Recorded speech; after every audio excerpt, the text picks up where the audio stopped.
नमस्कार साथियों, गौरव ज्ञान धारा में आपका स्वागत है। आज शुक्रवार है और शुक्रवार के रात 8 बज चुके हैं और शुक्र, शनि और रविवार को आपको आरबीएससी राजस्थान अध्ययन करवाई जाती है नियमित और कंटिन्यू क्लास। अच्छा, नियमित और कंटिन्यू दोनों मतलब एक ही है।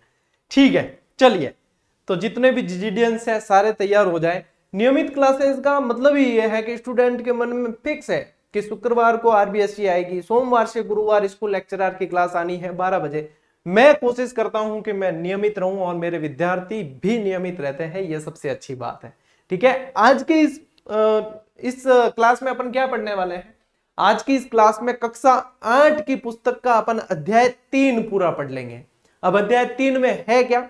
आधुनिक राजस्थान का निर्माण है। आधुनिक राजस्थान का मतलब क्या है? जो अभी राजस्थान है अस्तित्व में, वो राजस्थान, और इस राजस्थान में भी कई सारे परिवर्तन होने वाले हैं आगे। 19 जिले अगर बाद में अधिसूचना आ जाएगी उसके बाद में होगा, अभी अधिसूचना आई नहीं है। ठीक है, तो ये वैसे इसमें पढ़ने क्या वाले हैं अपन? एकीकरण पढ़ने वाले हैं। ठीक है ना। अब जो स्कूल लेक्चरर के बैच वाले विद्यार्थी हैं, जो स्कूल लेक्चरर की क्लासेस देख रहे हैं कंटिन्यू, वो कहेंगे सर अब 4 दिन पहले ही अपन ने एकीकरण पढ़ा है, बढ़िया है, थान रिविजन हो जाएगी। हम मैं मतलब कोई भी कोर्स या कोई भी क्लास यूट्यूब माते कराऊं नहीं, मैं सारी यूट्यूब माते कराऊं। मैं की भी क्लास कराऊं ना, मेरे दिमाग में थिंकिंग मेंटेलिटी आव है कि मैं पेड कोर्स में जो कराऊं, अगर कोचिंग करावे जो मैं कराऊं। यदि मैंने कोर्स पे जो पेड कोर्स जारी कर रखा होता, उसके अंदर मैंने आरबीएससी का अलग से कोर्स दिया होता, तो मैं इसको इस कंटिन्यू में ही रखता, है ना। ये क्लास देनी ही थी तो ये तो क्लास क्रम में तो आएगी ही। ठीक है, तो जिन्होंने स्कूल लेक्चरर में पढ़ ली उनका क्विक रिवीजन हो जाएगा, और कई सारे विद्यार्थी जो सिर्फ आरबीएससी की क्लासें देखते हैं उनके लिए तो फिर यही है। हाँ, ये बात अलग है कि आपको सारे कोर्स एक्सेस करने का अधिकार मिला हुआ है जीजीडी पे। ठीक है, क्योंकि अपने सारे यूट्यूब पे कोई बाध्यता नहीं है, कोई भी क्लास देख सकता है। तो आज अपन एकीकरण पढ़ेंगे, लेकिन 8वीं की किताब के अकॉर्डिंग पढ़ेंगे। इसका विस्तृत जो है वर्जन वो आगे 9th-10th की किताब में आएगा, तब मैं और इसका दायरा बढ़ाऊंगा, तो विस्तृत जो उसमें मिलेगा। बाकी इसके अंदर भी अपन मतलब रिवाइज पूरा का पूरा हो जाएगा। अपने इस बुक में से छोड़ा कुछ भी नहीं है। ठीक है, उसको नोट्स मेकिंग में बदल के अपन बहुत अच्छे से इसको रिवाइज करने वाला है। ठीक, खूब उगी बकेती हम बढ़ा आगे। चलिए, पहली स्लाइड आप लोगों के सामने ये रही। देखो, पहले कोई भी पार्ट स्टार्ट होता है ना, तो उसके आगे भूमिका दी होती है।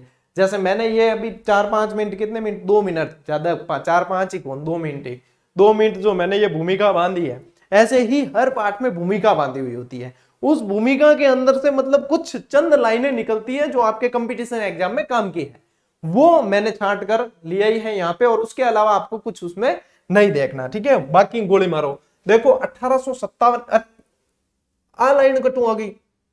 1857 की क्रांति के कारण नहीं है, आ लाइन काटो, पहली लाइन खोटी है। ठीक है, लार्ली स्लाइड वाली लाइन आ गया। ठीक है, आ लाइन काम में नहीं लेनी है। यहां पे यह है कि आधुनिक राजस्थान के निर्माण के अंदर पहली लाइन आप लोगों को यह ध्यान रखनी है कि राजस्थान के एकीकरण की सुगबुगाहट 1939 में वायसराय लॉर्ड लिनलिथगो के आदेश से हो गई। अब लॉर्ड लिनलिथगो आदेश क्या काढ़िया? लॉर्ड लिनलिथगो ने भी प्रयास किए हैं। ठीक है, चलिए कैबिनेट मिशन और वो सब बातें अलग है, लेकिन लॉर्ड लिनलिथगो ने पहले ही एकीकरण के संकेत दे दिए थे, और यहाँ पे देशी रियासतों के जो राजा थे उनको अखिल भारतीय देशी राज्य सेवा परिषद, ये जो है, इसके माध्यम से एक प्रस्ताव पारित किया था। ठीक है, एक प्रस्ताव पारित किया जिनमें यह कहा था कि जिन रियासतों या ठिकानों के वार्षिक आय जो है वो 50 लाख रुपए से कम है और जनसंख्या 20 लाख से कम है, उन्हें पड़ोसी राज्यों में मिलाया जाएगा।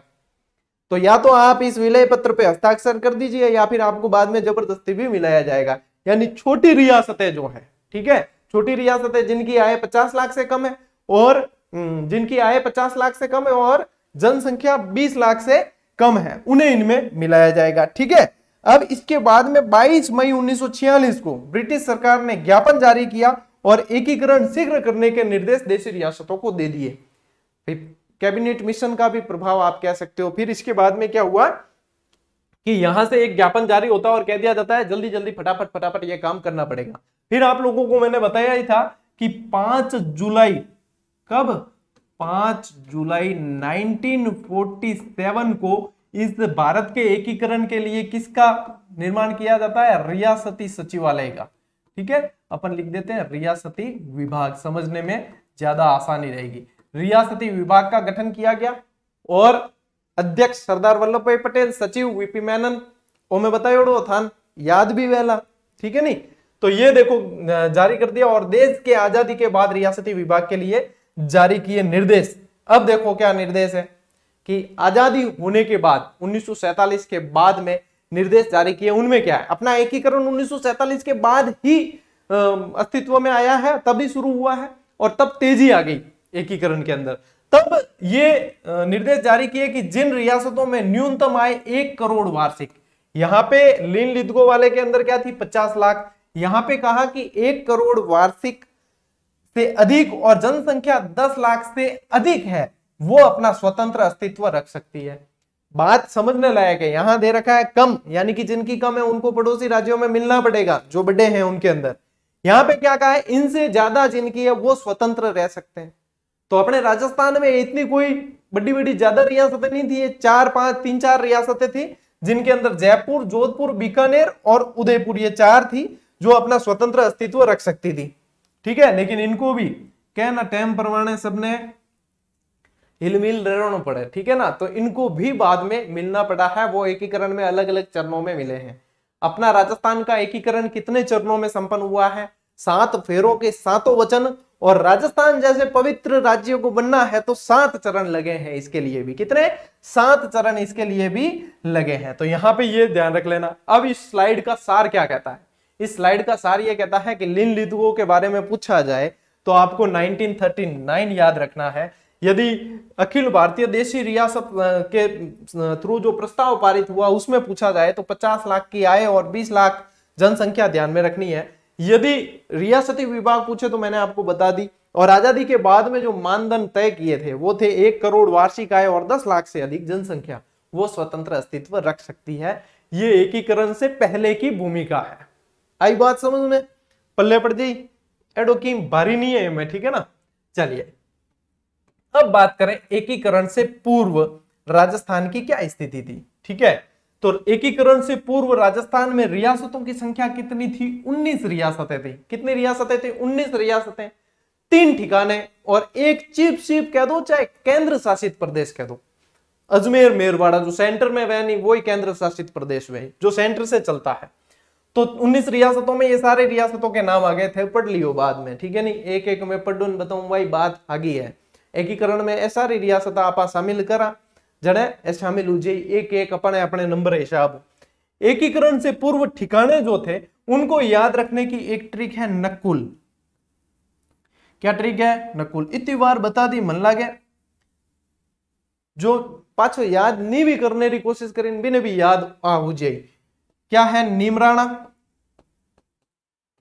नीमराणा, कुशलगढ़ बांसवाड़ा के अंदर पड़ती है, कुशलगढ़, और लावा टोंक, लावा, ठीक है। तो ये अब इस किताब के अंदर इस पृष्ठ में जहां अशुद्धियां थी उनको भी मैंने छांट कर सही कर लिया है, ठीक है। आपको ये स्लाइड बिल्कुल शुद्ध रूप से मिल रही है। आरबीएससी की किताबों में, एनसीईआरटी की किताबों में भी अशुद्धियां बहुत आती है। या कोई दूधरी दुलियोड़ी कौन है, ठीक है। हमारी किताब में तो गलती आ जाए तो थे दौड़े हो जाओ, गुरुजी ये गलत आ गया और आपको क्या ऐसे कर देते हो और हम ऐसे विश्वास करते हैं, वो करते हैं। आरबीएससी माते भी तो आंख मीचर विश्वास करो, इनमें भी खोटा तथ्य दियोड़ा है जो मैं छांट और सही किया है, ठीक है नहीं। और जितनी मैंने क्लासें ली उनमें जितने गलत तथ्य थे उनको सुधार के सही किया है। फिर अने ओल्बो दियो थे कदी आरबीएससी दियो, राजस्थान बोर्ड ने जान ओल्बो दियो नहीं दियो, हुआली खेजड़ी है ना होरो चढ़ी जाए। गुरुजी तो हुआली खेजड़ी है, बिल्कुल धर धर धर चढ़ी जाए, ठीक है नहीं। चलिए कोई बात नहीं। केंद्र शासित प्रदेश अजमेर मेरवाड़ा, आई बात समझ में? चलिए भैया आगे बढ़ते हैं, बाल भी बड़ा गणा होगा। एकीकरण का प्रथम प्रयास भीम सिंह कोटा महारावल, कोटा महाराज कह सकते हो आप। यहाँ पे क्या है, भीम सिंह जी और इन्होंने, इन सब ने, भीम सिंह जी कह दो, चाहे मेवाड़ के बाद में गोपाल सिंह जी कह दो आप, जयपुर वगैरह, सब ने, इन्होंने प्रयास किए एक अपने आसपास की रियासतों को मिलाकर एक संघ बनाने का। क्या भैया वैसे भी मिलाएंगे, आप लोग हमारे अंदर आ जाओ, अपन एक संघ बना देते हैं तो अपन और मजबूत हो जाएंगे, हमें मजबूर नहीं किया जाएगा इनके साथ विलय करने के लिए। यही कारण थे संघ बनाने के। लेकिन धीरे धीरे सरदार वल्लभ भाई पटेल और वीपी मेनन साहब ऐसी मतलब नीतियां लगाते थे जो अकाट्य थी, जिनको काटा नहीं जा सकता। उन्होंने कहा फिर वो साम दाम दंड भेद कैसे भी करके मिला ही दिए हैं। ठीक है, तो ऐसे ही प्रयास भीम सिंह जी के बाद में मेवाड़ महाराणा इन्होंने भी किए। ठीक है, मेवाड़ महाराणा ने 25-26 जून 1946 को गुजरात, मालवा और आसपास के शासकों का एक सम्मेलन भी बुलाया और समझाया बुझाया कि भैया मिल जाओ टाइम सर, साथ में एक बड़ा अपन और बड़ी मजबूत स्थिति में आ जाएंगे, तो अपन को जबरदस्ती नहीं मिलाएंगे ये फिर कि मिलो या इसमें मिलना पड़ेगा उसमें मिलना पड़ेगा, क्योंकि अपन और मजबूत हो जाएंगे। लेकिन ये सारे जो छोटे छोटे संघ बनाने का प्रयास किए थे ये सारे विफल हुए। ठीक है, ये सक्सेस नहीं हुए। ऐसा ही प्रयास जयपुर, झालावाड़, कोटा, बूंदी इन सब ने किए शासकों ने, लेकिन कोई मतलब निकला नहीं। मजा आ रहा है कि नहीं आ रहा है, समझ में आ रही नहीं? ये चीजें है ना, ये बहुत बोरिंग चीजें हैं वैसे देखा जाए, क्या संघ बनाए ये बनाए, लेकिन मैं आप लोगों के लिए कोशिश कर रहा हूं कि आप लोगों को मजा आए। ठीक है ना, नहीं के जने कहते हैं गुरुजी मजा नहीं आया, तो करियोड़ी मेहनत माते पानी फिर जाएगा, मजा ही नहीं आया है, मुर्गी तो जान से गई और खाने वाले को मजा ही नहीं आया वाली बात। सावन महीने में हमारे कहते ही के जना सर सावन महीने में कहा मुर्गी और ये बात कर रहे हो। देखो एकीकरण जो चला है राजस्थान का, ये नक्शा इसलिए शामिल किया है, ये तो लेटेस्ट वाला नक्शा है, लेकिन ये नक्शा इसलिए शामिल किया है कि आप लोगों को एक बढ़िया पैटर्न याद करने का यही है। एकीकरण जो चला है ना उसको इस तरीके से चलाना, ये इस तरीके से चलेगा और अंत में जाकर ये मैंने अजमेर पर लाया, अंत में जाकर ये अजमेर विलय होगा, यानी कि इस तरीके से चला है। ठीक है, इस तरीके से चलेगा और यहाँ पे जो आबू देलवाड़ा है वो भी अंत में मिलेगा। ठीक, ये क्रम भी किसी को याद रह जाए ना तो वो एकीकरण के काफी सारे चरणों के प्रश्न सही कर सकता है। और वैसे तो मैंने आपको ट्रिक बताई रखी है सारी। अच्छा, ये तो क्या है, इस क्लास के अकॉर्डिंग चल रहा हूं मैं, कक्षा 8 की पुस्तक के अकॉर्डिंग। इसके बाद में यदि किसी ने नहीं देखा है तो स्कूल लेक्चरर की अभी 4 दिन पहले ही क्लास दी थी, प्लेलिस्ट बनी हुई है अलग से, जाओ यूट्यूब पे प्लेलिस्ट में देखो, वो क्लास है मेरे ख्याल से 41वीं या 42वीं क्लास है, उसके अंदर देखना बहुत बेहतरीन तरीके से। उसके बाद एकीकरण आपको वापस देखना ही नहीं पड़ेगा, बिल्कुल दिमाग में फिट एकीकरण के चरण। अरे जो देख चुके हैं वो वापस देख रहे हो, कमेंट करके बताओ तो सही कि हाँ सर सही बात है, हुंकारा तो दे दिया करो रे, हुंकारो दोसा। 17-18 मार्च 1948, देखो डेट याद, चलिए यहाँ जो नए देख रहे हैं स्टूडेंट उनको भी याद करा दूं। एक तरीका याद रखना, 18, 25, 18, 30 का आधा 15, 26, 1, 18, 25, 18, 30 का आधा कितना होता है 15, 26 और 1। अब क्या करना, कुछ भी नहीं करना, 3 बार याद रखना कि 1948 सन काम में लेना है, 2 बार 1949 काम में लेना है, फिर एक बार 1950 ले लेना और एक बार 1956 ले लेना।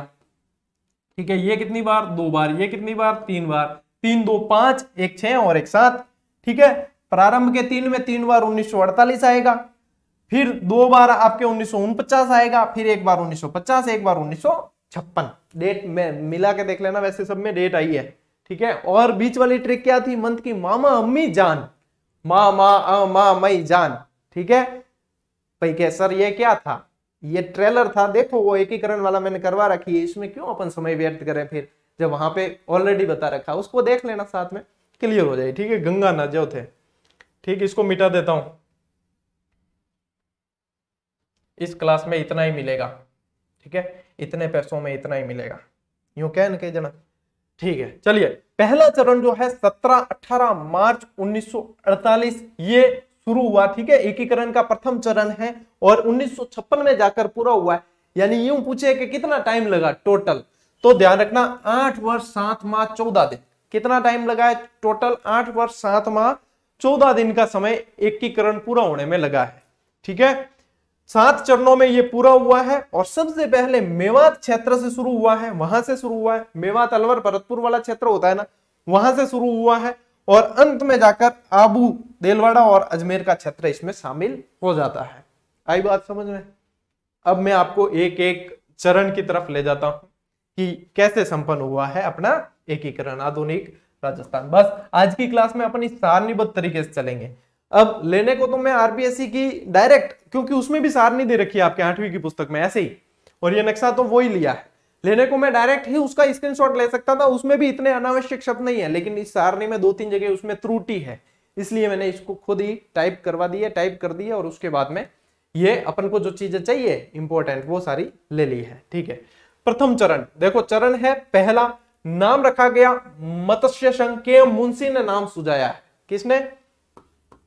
KM मुंशी, कन्हैयालाल माणिकलाल मुंशी, इन्होंने ये नाम सुझाया है मत्स्य संघ। महाभारत के आधारित लिया है, ठीक है, महाभारत के समय का ये क्षेत्र था तो ये लिया है। इसमें जो रियासतें शामिल होगी ना उनको ध्यान रखना, ABCD, अलवर, भरतपुर, करौली, धौलपुर, 4 रियासतें, अलवर, भरतपुर, धौलपुर, करौली, ये चारों मिलती है। इनके शासकों को बुलाया गया वहां पे अपने कहा दिल्ली में बुला कर कहा कि भैया इधर उधर मिलाएंगे, इससे पहले बढ़िया है कि यहाँ मिल जाओ और आप लोग एक संघ बना दो, और इस संघ को बाद में जो है राजस्थान में भी मिलाया जा सकता है, यूपी में भी मिलाया जा सकता है, ये भी कहा इन्हें।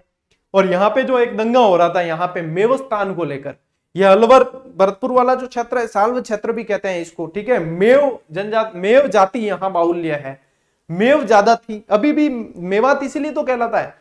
तो मेव जो थे, मेव मुस्लिम, उन्होंने कहा कि यहाँ पे तो अलग मुस्लिम एक राष्ट्र बनेगा जिसका नाम होगा मेवस्तान, और उन्होंने सांप्रदायिक दंगे यहाँ पे छेड़ दिए। इस दंगे की चपेट में आए अलवर महाराज तेज सिंह और NV खरे, जिन पर आरोप लगे कि आपने तो महात्मा गांधी जी की हत्या की भी साजिश की है और उनके हत्यारों को शरण और दी है, और इसी कारण महाराजा तेज सिंह जी को राज प्रमुख नहीं बनाया गया, उदय भान सिंह जी धौलपुर वाला उनको बनाया गया। ये कारण था पीछे कि क्यों नहीं बनाया, ये दंगों में लिप्त थे, इनके ऊपर जांच चल रही थी, बाद में निर्दोष भी पाए, लेकिन उस समय जांच चल रही थी तो इनको नहीं बनाया। इनको बुलाया कि भैया यहाँ सांप्रदायिक दंगे हो रहे हैं और हालत खराब हो जाएगी, आप सब एक मिल जाओ और आपको बाद में अपन सेटल कर देंगे। इन्होंने कहा गया जो राम जरा जी, ठीक है। तो यहाँ पे ये हो गया। अब ये बता दिया मैंने आपको मत्स्य संघ का निर्माण, राजधानी अलवर को बनाया गया। और महाराज प्रमुख कौन बने? महाराज प्रमुख नहीं है, यहाँ तो राज प्रमुख है। महाराज प्रमुख तो भोपाल सिंह जी को जब सम्मान और देना होगा तब बनाएंगे। राज प्रमुख उदयभान सिंह धौलपुर, और प्रधानमंत्री किसको बनाया गया? शोभाराम कुमावत। क्या ट्रिक बताई थी प्रधानमंत्री वाली? शोभा को कुमाणी, हीरा हीरा हीरा हीरा। राजधानी की क्या ट्रिक बताई थी? अलका उदय की 4 बार जय। राज प्रमुख की क्या बताई थी? उदय भी बोपा मान मान मान मान। याद है कि कौन है? बिल्कुल अंगुलियों पे याद होगा एकीकरण, और ये कंफ्यूजन वाला टॉपिक है सबसे ज्यादा, लेकिन यहाँ पे आप लोगों को कंफ्यूजन नहीं होगा। एक पैटर्न है ये, दूसरा पैटर्न और नक्शे पर कौन कौन मिले? अलवर, भरतपुर, धौलपुर, करौली, और ये कहलाया मत्स्य संघ। अब उद्घाटन इसका वैसे 17 मार्च को हो चुका है, अलग अलग पुस्तकें लिखती है। मैं कारण बताऊं 17 और 18 मार्च कंफ्यूजन क्यों रहता है। 17 मार्च को इसका उद्घाटन हो गया, लेकिन वस्तु स्थिति में या कार्य जो यहाँ पे प्रारंभ हुए वो 18 मार्च को हुए। 17 मार्च को भी यहाँ पे 2 घंटे देरी से उद्घाटन हुआ। NV गॉडगिल ने उद्घाटन किया था, जिस जी का नेहरू सरदार, ये ट्रिक बताई थी, ठीक है। NV गॉडगिल यहाँ से उद्घाटन करते हैं। मतलब सारा रिवीजन होगा आपके एकीकरण पूरा, जिन्होंने पहले मुझसे पढ़ रखा है, ठीक है ना। चलिए आगे बढ़ते हैं अपन दूसरे चरण की तरफ। फिर क्या था? 18-25 माह 1948, तो डेट तो आ गई आपके 25 मार्च 1948। इसका नाम पूर्व राजस्थान में मिलता है और राजस्थान संघ भी मिलता है, ठीक है। ये 8वीं की किताब में भी दोनों दे रखे हैं। अब ये क्या है? दक्षिण पूर्व क्षेत्र जो है ना, आप हाडोती वाला क्षेत्र देखोगे, वो मेवाड़ का कुछ हिस्सा, उदयपुर को छोड़ दो आप, मेवाड़ को छोड़ दो, बाकी इसके अंदर देखो डूंगरपुर, बांसवाड़ा, वागड़ आ गया, शाहपुरा इस तरफ से ये आ गया, ये भी उस समय मेवाड़ में ही पड़ता था, ये प्रतापगढ़ वगैरह, ये सारा के सारा, ठीक है। तो ये सारे इनके अंदर आ गए, झालावाड़, कोटा वगैरह, ये सारे मिल जाते हैं। 9 रियासतें और एक ठिकाना, ये सारे जो है इनका एक संघ बनाया जाता है, जिसे कहा जाता है राजस्थान संघ या पूर्व राजस्थान। ये दूसरे चरण का नाम है। इसमें कौन कौन मिले हैं? बांसवाड़ा, कोटा, बूंदी, झालावाड़, टोंक, डूंगरपुर, प्रतापगढ़, किशनगढ़, शाहपुरा और ठिकानों में कुशलगढ़, ठीक है। मेरी जो ट्रिक है वो है डुकू बासा टोपू की जाको प्रतापगढ़ में, और एक बाकी कुछ बच्चे बताते हैं झाड़ू प्रसाटो, कोई ऐसी कोई बताता है झाड़ू काड़ो प्रसाटो, क्या है वो मेरे दिमाग में नहीं बैठती, मेरे दिमाग में ये बैठती है, और आप लोगों के दिमाग में वो बैठी है तो मेरी वाली नहीं बैठी। कुल मिला के याद रखना है, ठीक है। मान लो कि रेलवे स्टेशन जाना है समय पे, तो रिक्शा में चले जाओ, बाइक पे चले जाओ, कार में चले जाओ, जो साधन मिलता है जाना है, जैसे भी याद रह जाए रख लेना, ठीक है। चलिए कहां था मैं? राजधानी यहाँ किसको बनाई गई? कोटा को बनाई, और कोटा के ही महाराज भीम सिंह जी को क्या बनाया गया? राज प्रमुख। बूंदी के जो यहाँ पे राजा थे, उन्होंने बहुत प्रयास किया कि इसमें मेवाड़ भी मिल जाए। सरदार वल्लभ भाई पटेल और इन्होंने भी प्रयास किया। क्यों? क्योंकि कोटा वाले जो है बाद में आए हैं, बूंदी वाले पहले के शासक हैं, तो बूंदी वाले बड़े भाई है, कोटा वाले छोटे भाई हैं। अब छोटा भाई राज करे और बड़ा भाई उसके आगे हाथ बांध के खड़ा रहे, किसको मंजूर? बूंदी वाला क्या धर्म संकट की बात है ये तो। अगर मेवाड़ के आ जाते हैं वो तो बढ़िया है, वो राजस्थान में सबसे बड़े हैं राजा, सबसे पुराने हैं, तो वहां कोई दिक्कत नहीं है अपन, ठीक है। लेकिन चली नहीं, वो मिले नहीं। बाद में जब इनका उद्घाटन का समय आ गया इसका, तब उन्होंने मेवाड़ वालों ने कहा कि भैया हम तो जनता चाहती थी, तो जनता के हिसाब से के मिल जाएंगे, लेकिन हमारी शर्तें हैं। तो इन्होंने कहा कि अब तो उद्घाटन का समय हो गया, अब अगले चरण में आपको मिला लेंगे और जो शर्तें हैं अगले चरण में देखेंगे, ठीक है। तो यहाँ पे ये ध्यान रखना, राज प्रमुख बनाया भीम सिंह जी को, और प्रधानमंत्री किसे बनाया? गोकुल लाल असावा। गोकुल भाई भट्ट नहीं है, ये ध्यान रखना, गोकुल लाल असावा। शोभा, गोकू, माणी, हीरा हीरा हीरा, ठीक है। तो ये मिल गए हैं इसके अंदर। देखो यहाँ पे ये एक खाली जगह रह गई है, ये है उदयपुर के लिए, तो अगले चरण में इसमें उदयपुर ही मिलेगा, ये जुड़ जाएगा इसके अंदर, इस नक्शे में, ठीक है। आई बात समझ में?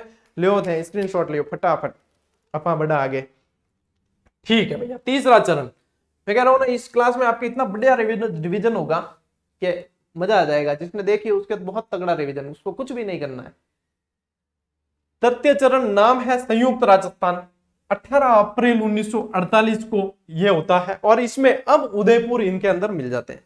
लेकिन भोपाल सिंह जी के देखो, हमारा इतना प्राचीन वंश है ना, हम पुराने राजा है, हमें सब जगह से सम्मान मिलता है, तो यहाँ पे भी सम्मान मिलेगा। शर्तें हमारी रहेगी कि बोलो साहब क्या शर्तें हैं? राज प्रमुख मैं बनूंगा, क्या मंजूर? आजीवन राज प्रमुख बनूंगा, सिर्फ राज प्रमुख बनूंगा नहीं, आजीवन राज प्रमुख बनूंगा, यानी कि जब तक भोपाल सिंह जिएगा तब तक राज प्रमुख।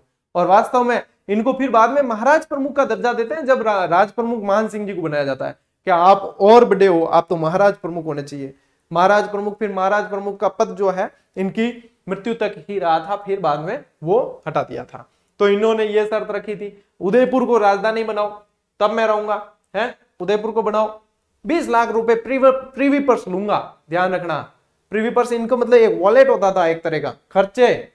तो ए कह दियो रियासती विभाग वाला के देखो बाबू जी, ए बता मैं मान ला, पर प्रीवी पर्स यूं है कि पूरा 20 लाख मैं नहीं दे सका, हमारे जो है रूल्स एंड रेगुलेशन में नहीं है, तो क्या लूं? तो फिर उनका तोड़ निकला, 10 लाख तो प्रीवी पर्स दिए, अधिकतम 10 लाख ही दे सकते थे, वो 5-5 लाख अलग तरह के भत्ते दिए, ठीक है। ऐसे करके 20 लाख दिया, राजी करिया, और ये शर्तें इन्होंने मानी, और फिर उदयपुर मिला है इसके अंदर। आई बात समझ में? चलिए, तो महाराणा भूपाल सिंह को क्या बनाया? राज प्रमुख। माणिक्यलाल वर्मा, क्योंकि यहाँ पे ये जो है प्रजामंडलों की मांग थी, सब एकीकरण, जनता की मांग थी, जनता चाहती थी एक हो, तो यहाँ माणिक्यलाल वर्मा जो प्रजामंडल से जुड़े हुए थे, इन्हें क्या बनाया गया? प्रधानमंत्री बनाया। पंडित जवाहरलाल नेहरू ने उद्घाटन किया है।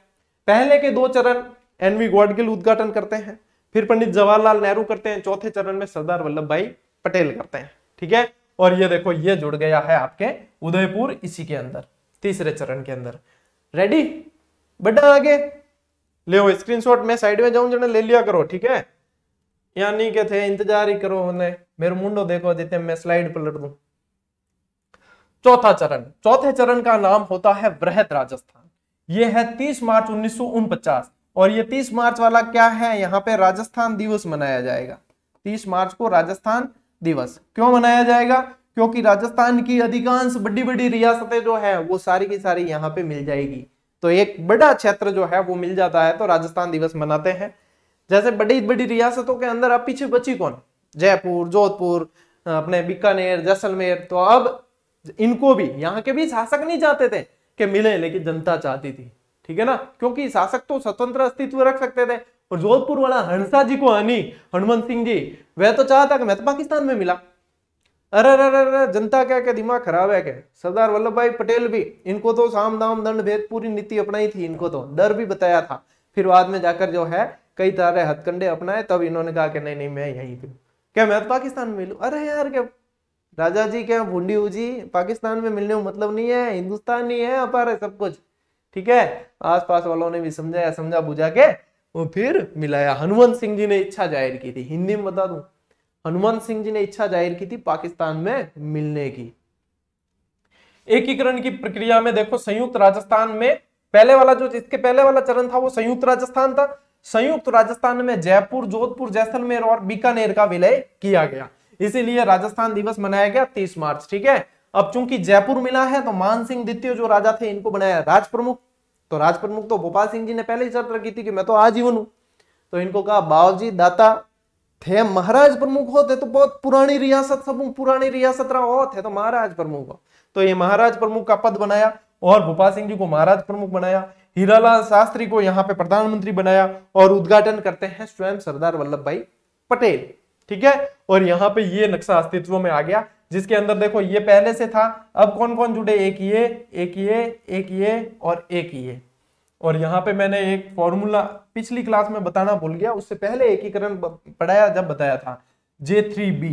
ठीक है, J3B में एक जे जैसलमेर, एक जे जोधपुर, एक जे जयपुर और B से बीकानेर, ये J3B इसके अंदर मिलते हैं। ठीक है, लियो स्क्रीनशॉट बड़ा आगे। ठीक भाई, ओके, पांचवें चरण पे आ जाते हैं अपन। पांचवें चरण को कहा जाता है संयुक्त वृहत राजस्थान। ठीक है, क्या कहा जाता है, संयुक्त वृहत राजस्थान। कब अस्तित्व में आया, 15 मई 1949। इसमें क्या है देखो, वृहद राजस्थान में मत्स्य संघ और निमराना ठिकाने को जोड़ा है। अब चूंकि ये तो वृहद राजस्थान बन चुका था, ठीक है, अब देखो ये क्षेत्र वृहद राजस्थान बन गया, पीछे बचा कौन सा क्षेत्र था, दूसरी पहन लेता हूं रुको जिससे आपको अच्छे से दिखे। ये वाला क्षेत्र अलवर, भरतपुर, धौलपुर और करौली वाला, ये क्षेत्र पीछे बच गया था। अब निमराना ठिकाना किसके अंदर था, अलवर के अंदर था, तो निमराना ठिकाना भी हो गया। अब ये क्षेत्र अलग था, ये अलग था, अब इन दोनों को साथ में मिलाना था, लेकिन यहाँ पे भी जो है थोड़ी सी स्थिति अनुकूल नहीं थी, जाट रियासतें थी, किसान ज्यादा थे, तो फिर उन्होंने कहा कि हम तो नहीं मिलेंगे, ये वाली बातें होगी। फिर यहाँ पे एक जो है समिति का गठन किया जाता है जिसका नाम होता है शंकर रावदेव समिति। ठीक है, ये देखो यहाँ पे शंकर रावदेव समिति। इस समिति का गठन क्यों किया गया कि भाई जनता की राय देखी जाए कि जनता क्या चाहती है। जनता जनार्दन, इन्होंने देखा जनता सारी चाहती है कि एक हो जाए, मिल जाए, उसमें नहीं जाना है, उधर नहीं जाना है, यूपी में नहीं जाना है, राजस्थान में मिल जाए, ये चाहती है। फिर बाद में कहा कि जनता जो चाहेगी वही होगा, तो फिर इनको अलवर को मिला दिया, भरतपुर को मिला दिया, करौली को और धौलपुर को, यानी कि मत्स्य संघ जो था पूरा वो इसके अंदर विलय हो जाता है। तो ये देखो वृहद राजस्थान प्लस मत्स्य संघ का विलय हो जाता है, और ये सारे जो है पुराने वाले वही रहते हैं अब, क्योंकि ये तो पहले से तय हो रखे थे सारे, अब ये वही रहते हैं। ठीक है, तो ये हो गया आपका कौन सा, पांचवा चरण। पांचवें चरण में जाके मत्स्य संघ और ये मिल जाते हैं। अब पीछे बचे कौन कौन से, पीछे बचे एक तो भाईराम जी, यहाँ पे ये देखो अजमेर, ठीक है, एक तो बचा है ये अजमेर केंद्र शासित प्रदेश, और एक यहाँ पे ये छोड़ रखा है सिरोही, अभी तक सिरोही का नाम नहीं आया कहीं भी, ये दो पीछे बचे हैं। अब छठे चरण में मिलाएंगे अपन सिरोही को। चलिए आगे बढ़े, छठा चरण आ गया है। छठा चरण जो है वो देखो, डेट देखो कितनी बढ़िया, 26 जनवरी 1950। इस समय इसका नाम राजस्थान संघ हो जाता है और व्यवस्थित रूप से, विधिवत रूप से राजस्थान शब्द प्रयोग में आने लग जाता है। ठीक है, 26 जनवरी 1950 को यहाँ पे एकीकरण का ये चरण है। संयुक्त वृहत राजस्थान में सिरोही को मिलाया जाता है, लेकिन आबू देलवाड़ा को छोड़कर, आबू देलवाड़ा और अजमेर को भी छोड़ा है। कारण क्या है कि सिरोही को गुजरात में मिलाने की मांग थी। सरदार वल्लभ भाई पटेल स्वयं भी चाहते थे, क्योंकि वो भी देखो गुजराती, वो भी चाहते कि सिरोही मिल जाए, किसमें, गुजरात के अंदर। क्यों, पर्यटक स्थल है माउंट आबू, ठीक है ना, राजस्थान का कश्मीर, राजस्थान आपने कह सकते हो, बरखोयांस, सब कुछ कह सकते हो आप। तो सिरोही को मिलाने के लिए बहुत सारी बेजमारी हुई। इन्होंने तर्क दिए गुजरात वालों ने कि सिरोही के जो शासक है वो वहां से आए हैं, काठियावाड़ से, उधर से यहाँ पे आके सिरोही को बसाया है। ठीक है, इसके अलावा यहाँ पे जैन मंदिर है ज्यादा, और हमारे गुजराती पर्यटक बहुत आते हैं, जैन मंदिर आना जाना हमारे बहुत रहता है, तो ये हमारे अंदर मिलेगा। राजस्थान वाला क्या खोपड़ू खराब है क्या थारा है, हमेशा ही सिरोही जो है राजपूताना रो हिस्टोरियोडो है, और राजपूत शासकारो आवणु जावणु हटे, राजपूत शासका ने और राजस्थान वालों ने ज्यादा गर्मी लागे नहीं तो माउंट आबू जाया करे, पचकट जाए। दूसरी बात छोड़ो सब, मारे पाड़े सिर्फ एक हिल स्टेशन है और मैं वो देवलानी। गोकुल भाई भट्ट ने बहुत सारे प्रयास किए, हमारा एक ही हिल स्टेशन है, हम इसे किसी भी हाल में नहीं दे सकते।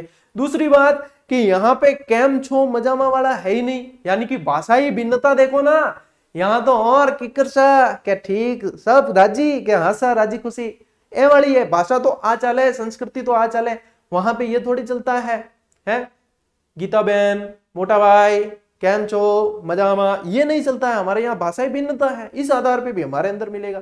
तो फिर ये क्या किया कि चलो आबू देलवाड़ा का लफड़ा है ना, आबू देलवाड़ा को छोड़ो, अगले चरण में देखेंगे, एक बार सिरोही को मिला लो राजस्थान में।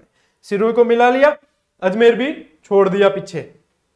ठीक है, अब बाकी ये का ये रहता है नक्शा, देखो यहाँ पे अब सिर्फ ये क्षेत्र बाकी रहा, कौन सा, अबू देलवाड़ा वाला। ठीक, अगले चरण में चला। अंतिम और 7वां चरण ये होता है 1 नवंबर 1956 को संपन्न होता है। यहाँ पे क्या, राज्य पुनर्गठन आयोग तब तक गठित हो चुका था। अबुल फजल जो जिसके नेतृत्व में हुआ था, अध्यक्षता में हुआ था, उन्होंने यहाँ पे बहुत भूमिका निभाई थी और उनकी जो है, उनकी सलाह पे कह सकते हो आप, उनकी भूमिका से फिर अबू देलवाड़ा को भी मिलाया गया, किसमें, अपने राजस्थान में। अजमेर का भी विलय यहाँ पे राजस्थान में, फिर बाद में केंद्र शासित प्रदेश था, लेकिन फिर विलय अंतिम रूप से कर दिया गया इसके अंदर। ठीक है, तो ये ध्यान रखना। ये कब संपन्न होता है, 1 नवंबर 1956। अबू देलवाड़ा और अजमेर को मिलाया है। इसके अलावा मध्य प्रदेश से सुनेल टप्पा लिया है और अपने यहाँ से सिरोंज क्षेत्र दिया है। ये सीधा सीधा याद रख लेना। और राज प्रमुख पद को यहाँ पे समाप्त करके राज्यपाल की नियुक्ति इसी चरण में कर दी गई थी। और ये अपना सुंदर सा राजस्थान का नक्शा अस्तित्व में आ गया और इसी को कहा गया आधुनिक राजस्थान। जो अपन निर्माण करवाना था ना आधुनिक राजस्थान का, वो निर्माण हो चुका है। ठीक है, देखो थोड़ा लार ले जाऊं मैं थान, पहले चरण ये प्रथम चरण 17 मार्च 1948 अलवर, भरतपुर, धौलपुर, करौली, और ये राजधानी नक्शा देख लो। ठीक है, दूसरे चरण में 25 मार्च को, नाम क्या है, पूर्व राजस्थान, पूर्व वाले क्षेत्र मिला है 9+1। ठीक है, तीसरे चरण में उदयपुर मिल जाता है तो नाम क्या हो गया, संयुक्त राजस्थान। चौथे चरण में वृहद राजस्थान, क्योंकि बड़े बड़े सारी रियासतें मिल गई, वृहद रियासतें मिली, वृहद राजस्थान। अब इनको सबको मिलाया गया। ठीक है, किसमें क्या मिला है, मत्स्य संघ मिल गया इसके अंदर, तो इसका नाम हो गया संयुक्त वृहद राजस्थान। फिर इसके बाद में राजस्थान संघ हुआ है, अबू देलवाड़ा को छोड़ दिया, सिरोही को मिला दिया है। फिर राजस्थान नाम हो गया है और सभी को मिला दिया है, टप्पा भी ले लिया है और सिरोंज दे दिया है। इस तरीके से अपना एकीकरण पूरा होता है। अब आते हैं अपन पीछे दिए हुए प्रश्नों पर। संयुक्त वृहद राजस्थान में कौन सा क्षेत्र शामिल नहीं था, जोधपुर, किशनगढ़, कोटा या अजमेर मेरवाड़ा। देखो बिल्कुल हाँ होरो सवाल है। अजमेर मेरवाड़ा सबू लास्ट वाले चरण में मिलियो है। ठीक है ना, जिनो नाम हो राजस्थान सप्तम चरण में, तो बिल्कुल हाँ होरो के अजमेर मेरवाड़ा ये सबसे लास्ट में मिला है, तो इसी को निकालना है। यहां तो पूछा संयुक्त वृहद राजस्थान, यानी कि जब मत्स्य संघ मिला था तब वाली बात हुई है। संयुक्त राजस्थान के राज प्रमुख कौन थे, अच्छा संयुक्त राजस्थान कौन सा था, यहां से उदयपुर को लाकर इन बाकी की इनके अंदर मिलाया गया, अपने जो दक्षिण पूर्वी क्षेत्र वाले के अंदर, उसके अंदर तो उदयपुर मिला है। तो राज प्रमुख किसको बनाया है, भोपाल सिंह जी को बनाया गया है। बिल्कुल ही आसान। राजस्थान एकीकरण की प्रक्रिया के प्रयासों से आगे बढ़ी। यहाँ पे ऑप्शन दे रखा है सरदार वल्लभ भाई पटेल और लिन लिथगो। अब यहाँ पे आपको यहाँ पे ये ध्यान रखना है कि राजस्थान की प्रक्रिया है, लिन लिथगो तो उसके तो सभी देशी रियासतों के लिए आदेश थे ही, लेकिन राजस्थान की प्रक्रिया में भी सरदार वल्लभ भाई पटेल, क्योंकि रियासती विभाग के आगे होने से ये सारी हुई थी, इसलिए इसका उत्तर क्या आएगा, पटेल साहब आएगा, क्योंकि रियासती विभाग के प्रयासों से ही ये प्रक्रिया आगे बढ़ी है। राजस्थान दिवस कब मनाया जाता है बताओ, 15 अगस्त है या 30 मार्च है। बहुत ही भारी प्रश्न दिया है आप लोगों के लिए, बताओ देंगे इसका उत्तर क्या है, कौन बता सकता है। क्या गुरुजी के मजाक करो थे, ठीक है लो भाई 30 मार्च। ठीक है, 15 अगस्त स्वतंत्रता दिवस है अपना। ठीक है, चलिए आगे थोड़ा प्रचार करूंगा, ज्यादा कौन। देखो यदि आप प्रचार कर दो तो भी ये प्रचार जिन विद्यार्थियों के सिलेक्शन की तरफ लेके जाता है, अभ्यास करवा देता है, तो ये प्रचार अच्छा है। सर्फ एक्सेल एड कौन देखी के दाग अच्छे हैं, तो ये प्रचार अच्छा है। क्यों अच्छा है, क्योंकि ये हजारों में नहीं है, ये तो है आप लोगों के बिल्कुल ही नॉर्मल थे। इतने तो हमें पानी पूरी महंगी होगी रे, हम तो इतने में तो थे पानी पूरी थे, मॉल वॉल में तो जिम चला जाओ तो थे, इन देखो ही नहीं है रकम। ये तो सिलेक्शन के आधार है आप लोगों के लिए। अभ्यास सभी कहते हैं अभ्यास करो अभ्यास करो, हमारी टेस्ट सीरीज 500 रुपए की बहुत सस्ती है, सबसे ऑफर में है, अभ्यास करो।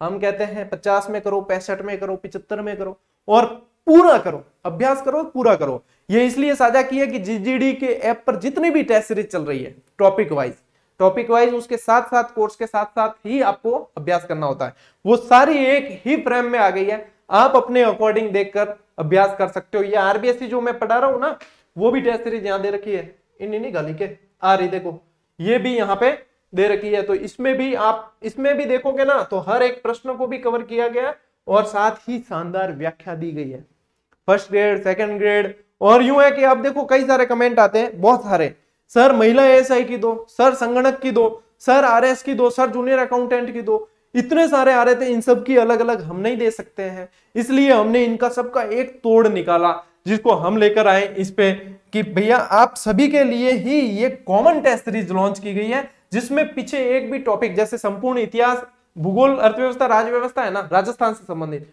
वो सारे टॉपिक इसके अंदर, सारे ही। तो आपके तो जो भी सिलेबस में बैठता है उस पर अभ्यास कर लो, बाकी के नहीं है कोई बात नहीं। ये ऐसी की ऐसी इतिहास वाली है। अब एक जनो भाईडो बहुत विद्वान हो, वो कह के देख रहा है विनोद के 51 की टेस्ट सीरीज को कैसे 121 पे लिया है। भैया ये एक साल मेंटेन होगी, और थान बता दूं क्या 121 यानी आ भी सस्ती है। क्यों? क्योंकि हम टॉपिक कितना है तू देख जार, इम टेस्ट कितना है तू देख जार, और इम सवाल कितना है तू देख जार एक बार। इम जिको बचियोड़ा टॉपिक है नहीं, ये सिक्के, अभिलेख, भाटी वंश, करौली के यादव वंश वगैरह, फलानी ढेकनी पूछड़ी, सभी इनमें शामिल है।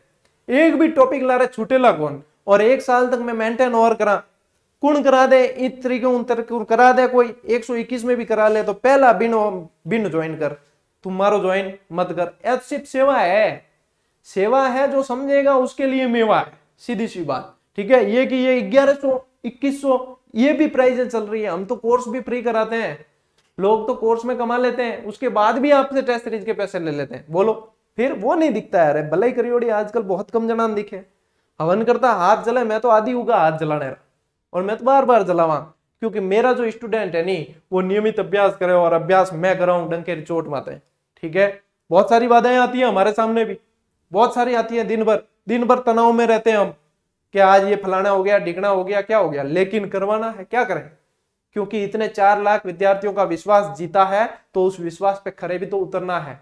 इन्होंने ये ताकत दी है, हमें सक्षम बनाया है, इसके लिए तो हम वापस इनको रिटर्न में इनके लिए प्रयास कर रहे हैं, इनको अभ्यास करवा रहे हैं, इनको क्लासेस दे रहे हैं, इनको बुक्स दे रहे हैं, और ये सब हम निरंतर करेंगे, क्योंकि ये विश्वास है विद्यार्थियों का, ठीक है।